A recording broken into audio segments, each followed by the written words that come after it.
Imagine this. 230,000 screaming Britons surround 10,000 Romans. The Britons have brought their families, wives, children, elderly, in wagons arranged behind the battlefield.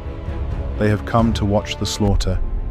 They have come to celebrate the death of Rome in Britain. The Romans form a single thin line across a narrow valley. Behind them, nothing.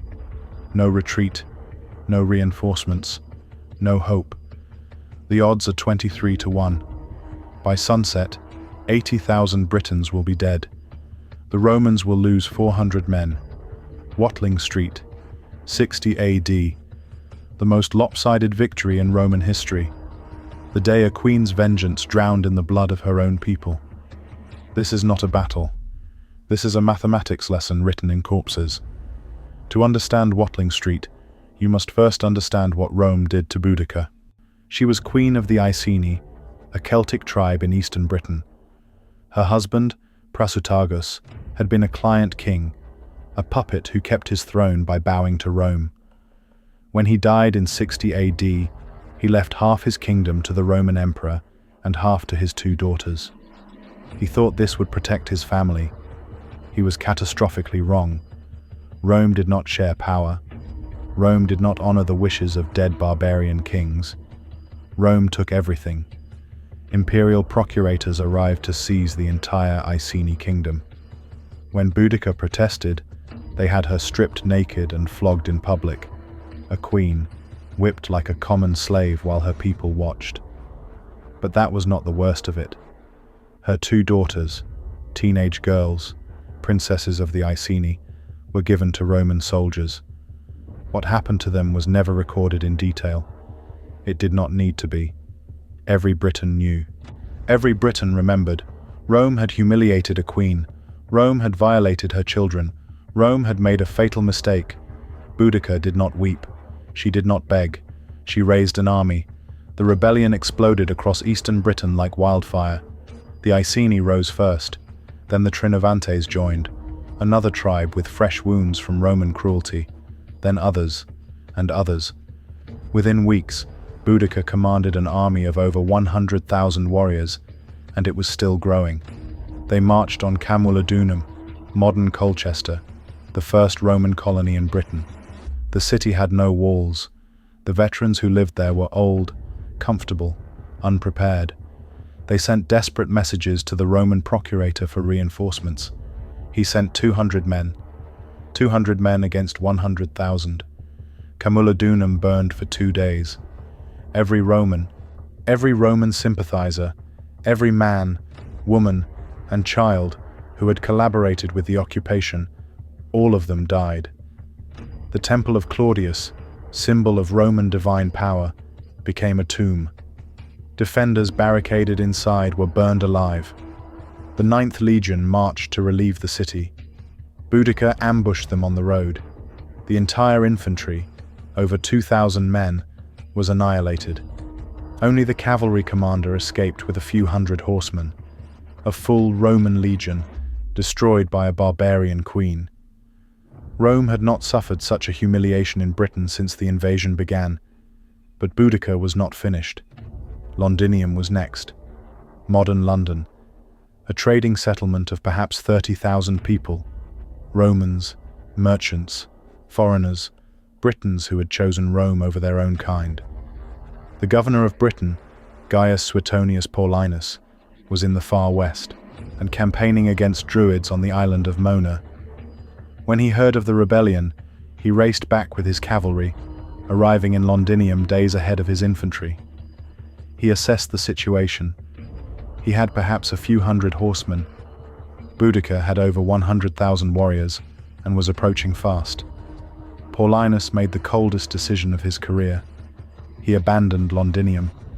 Anyone who could march was welcome to follow him north to meet his legions. Anyone who could not, the old, the sick, the women who refused to leave their homes, was left behind. The sources say many chose to stay. Perhaps they did not believe the stories. Perhaps they could not imagine what was coming. Boudica showed them. Londinium burned. The inhabitants were not merely killed. They were tortured, mutilated, sacrificed to Celtic gods. Roman women, according to Tacitus and Dio, suffered horrors that the ancient historians refuse to describe in full. The archaeological layer from this destruction is still visible today, a red line of burned material beneath modern London. Archaeologists call it the Boudican destruction horizon. 70,000 people died in Londinium and Verulamium, the next city to fall. 70,000. In days. Boudica had now destroyed 3 Roman cities and 1 Roman legion. Her army had swelled to over 200,000. Some sources say 230,000. Warriors, yes, but also families. Women and children traveled with the horde, sharing in the plunder, celebrating each victory, waiting for the final triumph. The Britons believed they were witnessing the death of Roman Britain. Paulinus believed something else. He had retreated north along Watling Street, the great Roman road that ran diagonally across Britain. He had gathered what forces he could, parts of the 14th Legion, parts of the 20th Legion, and auxiliaries. Perhaps 10,000 men total. 10,000 against 230,000. His officers urged retreat. Wait for reinforcements. Let Boudica overextend. Do not risk everything on one battle against impossible odds. Paulinus refused. He understood something that his officers did not. Boudica's army was not really an army. It was a migration. It was a locust swarm. It fed on plunder and momentum. If it stopped, if it lost a single battle, it would dissolve as quickly as it had formed. The rebellion could only move forward. Paulinus needed to give it something to move forward into. A trap. Paulinus chose his ground with the precision of a surgeon choosing where to cut. He found a narrow defile, a valley with dense forest on both sides, and a steep slope behind. The Britons would have to attack uphill through a bottleneck. Their numbers would mean nothing. Only the warriors at the front could fight. The rest would be spectators. It was, perhaps, the most perfect defensive position in British military history. The Romans formed up at dawn, 10,000 men in 3 lines. The legionaries in the center, heavy infantry with their rectangular scooter shields and deadly gladi, auxiliaries on the flanks, cavalry hidden in reserve behind the wings. Paulinus rode before his men. He was 60 years old. He had conquered Mauritania. He had survived campaigns that would have killed lesser men. And now he faced the greatest test of his life. Tacitus records his speech, or something like it. Ignore the noise of these savages. There are more women than warriors in their ranks. They are not soldiers. They are not even properly armed. They have been beaten before, and when they feel our steel, they will break again. Keep your ranks. Throw your javelins. Push forward with your shields. Keep killing. Do not stop to plunder. Win the battle, and everything will be yours. Simple words. But they contain the entire Roman military philosophy. Discipline, formation, steel, keep killing. Across the valley, the Britons were forming, and forming, and forming. The horde stretched beyond sight, spilling across the landscape like a dark tide. War chariots raced back and forth. Warriors screamed challenges and beat their weapons against their shields. And behind them, arranged in a vast semicircle, the wagons of their families. The women, children, and elderly of 100,000 households gathered to witness Rome's annihilation. They would witness something else entirely. Boudica rode before her army in a chariot, her 2 daughters beside her. She was tall, according to Dio Cassius, fierce-looking, red hair falling to her waist, a golden torque around her neck, voice harsh and commanding. She did not give a speech about tactics. She gave a speech about rage. We British are used to women commanders in war, but I am not fighting for my kingdom and wealth now.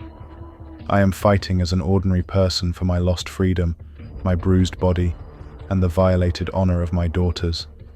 She pointed to her daughters. Everyone could see them. Everyone knew what had been done to them. The gods are on our side.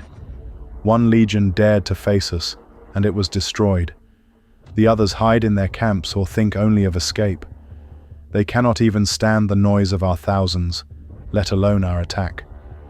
Consider our numbers. Consider our reasons for war. On this field, we must conquer or die. That is my resolve, as a woman. The men may live to be slaves if they wish. 230,000 throats roared approval. The Britons surged forward. The first British charge was spectacular and useless. Warriors sprinted up the slope, screaming, brandishing swords and spears. War chariots raced ahead, drivers showing off their skill, champions hurling javelins. The Romans did not move. They stood in silence, shields locked, waiting, and the slope exhausted the Britons before they reached the Roman line. The narrow valley compressed them, forcing warriors to bunch together, robbing them of room to swing their long swords. When they were 30 yards away, the Roman trumpets sounded. 7,000 javelins darkened the sky. The pilum, the Roman heavy javelin, was designed to bend on impact. Even if it did not kill, it would lodge in a shield and make it useless. 7,000 pila hitting a compressed mass of bodies at close range did not merely wound. They devastated. The front ranks of the British charge simply collapsed. Men fell screaming. Others tripped over the dying. The momentum died. And then the second volley hit. 7,000 more javelins. Into an enemy that had already stopped, already bunched, already panicking. By the time the Romans drew their gladi, and the first British wave was already broken, the legionaries advanced, not running, not screaming, walking, shields locked in a wall. Gladi held low, ready to thrust. They hit the shattered British front line like a hammer hitting glass. The gladius was not a slashing weapon. It was a stabbing weapon, 18 inches of iron designed for close quarters killing. In the crush of bodies, where the Britons could not swing their long swords, the gladius was perfect. Thrust, pull back, thrust, pull back. The Romans did not fight as individuals. They fought as a machine, each man protected by the shield of the man beside him, each man killing methodically, economically, endlessly. The Britons had courage, they had numbers, they had rage. They did not have formation, they did not have discipline, and they did not have any way to stop what was happening. The Roman line advanced up the valley, step by step, corpse by corpse. The Britons fell back, pushed by the shield wall, cut down when they tried to stand. But they could not retreat fast enough, because their families were behind them. The wagons became a wall. The Britons had arranged their families in a great arc behind the battlefield, the better to watch the victory. Now, as the warriors retreated, they found themselves pressed against their own women and children. There was nowhere to run. The Romans did not stop. They advanced into the mass of tangled bodies, warriors, women, children, horses, wagons, and kept killing. The gladius did not distinguish between a screaming warrior and a screaming child. The formation did not stop for mercy. Tacitus describes it simply: they gave no quarter. The killing went on for hours. Men trying to protect their families were cut down. Women trying to flee found the wagons blocking their escape. Children were trampled in the crush. The narrow valley became a slaughterhouse. 80,000 Britons died that day, perhaps more. The Romans lost, according to Tacitus, 400 dead and a similar number wounded. 400 against 80,000.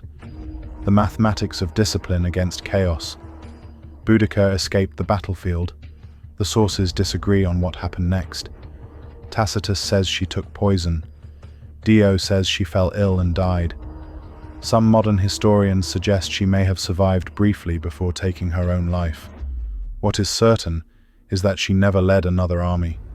Her rebellion, which had burned 3 cities and killed nearly 100,000 people, ended in a single afternoon. Her daughters disappear from history entirely. Perhaps they died with her. Perhaps they were captured. Perhaps they lived out their lives in obscurity, princesses of nothing, daughters of a defeated queen. Rome did not forget. Rome did not forgive. Paulinus spent the next year hunting down rebel tribes. Crops were burned, villages were destroyed, entire populations were starved into submission. The vengeance was so brutal that Rome itself intervened. The Emperor Nero recalled Paulinus, not because he had failed, but because his success was too savage even for Roman tastes. Britain would remain Roman for another 350 years. Watling Street was not just a battle, it was an answer. And the Britons asked, can courage defeat discipline? Can numbers defeat formation? Can rage defeat steel? The Romans answered, no. 10,000 men held a line against 230,000. They did not break. They did not bend. They did not panic when faced with impossible odds. They trusted their training. They trusted their formation. They trusted that the man beside them would do his job, and they would do theirs. And 80,000 people died because of that trust. Boudica is remembered today as a hero, a symbol of resistance against oppression. There is a statue of her near Westminster Bridge in London, chariot raised in defiance, daughters beside her. The statue stands on ground soaked with the blood of those she led to death. What is the lesson of Watling Street? Perhaps it is that numbers are not enough, and that rage is not enough, that even the most just cause can drown in the blood of poor tactics. Perhaps it is that Rome was not merely brutal, Rome was effective. The machine worked. The system crushed everything it faced, no matter how numerous, no matter how motivated. Perhaps it is simpler than that. Perhaps the lesson is written in the mathematics. 10,000 against 230,000. 400 dead against 80,000. Discipline is not glamorous. Formation is not inspiring. But at Watling Street, they were the difference between annihilation and victory. The Britons brought their families to watch the death of Rome. They watched the death of their own rebellion instead. And the red line of that destruction still lies beneath London, a reminder that in the arithmetic of war, the sum is always written in blood.